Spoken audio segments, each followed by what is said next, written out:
அனைவருக்கும் கிருஷ்ண ஜெயந்தி வாழ்த்துக்கள்.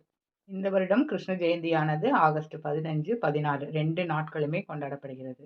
உத்தரப்பிரதேசம் மதுராவில் வாசுதேவர் மற்றும் தேவகிக்கு 8வது குழந்தையாக கிருஷ்ணர் பிறந்தார் என்றும், இந்த அவதாரமானது ஹம்சனை அழிக்கவே என்பதும் நம் அனைவருக்கும் தெரிந்த ஒன்றுதான். கிருஷ்ணர் ஜெயந்தி அன்று கிருஷ்ணரை எவ்வாறு வழிபட வேண்டும்? எப்படி வழிபட்டால் கிருஷ்ணரின் பரிபூர்ண அருள் கிடைக்கும்? பகவான் ஸ்ரீகிருஷ்ணரே என்ன சொல்லியிருக்கார் தெரியுங்களா? நீ எனக்கு ஒரு இலையை கொடு அல்லது பூவை கொடு, இல்லை ஒரு பழத்தை கொடு, அதுவும் இல்லை என்றால் கொஞ்சம் தண்ணீர் கொடு, எதை கொடுத்தாலும் பக்தியோடு கொடு, சுத்தமான மனம் உள்ளவன் பக்தியோடு கொடுப்பதை நான் சாப்பிடுவேன் என்றார் பகவத்கீதையில். ஆகவே நம்மால் என்ன செய்ய முடியுமோ அதை செய்து வழிபாடு செய்தாலே கிருஷ்ணரின் பரிபூரண அருள் கிடைக்கும்.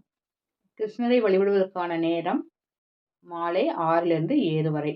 வழிபடும் போது சொல்ல வேண்டிய கிருஷ்ணர் மகா மந்திரம்: ஹரே கிருஷ்ணா கிருஷ்ண கிருஷ்ண ஹரே ஹரே,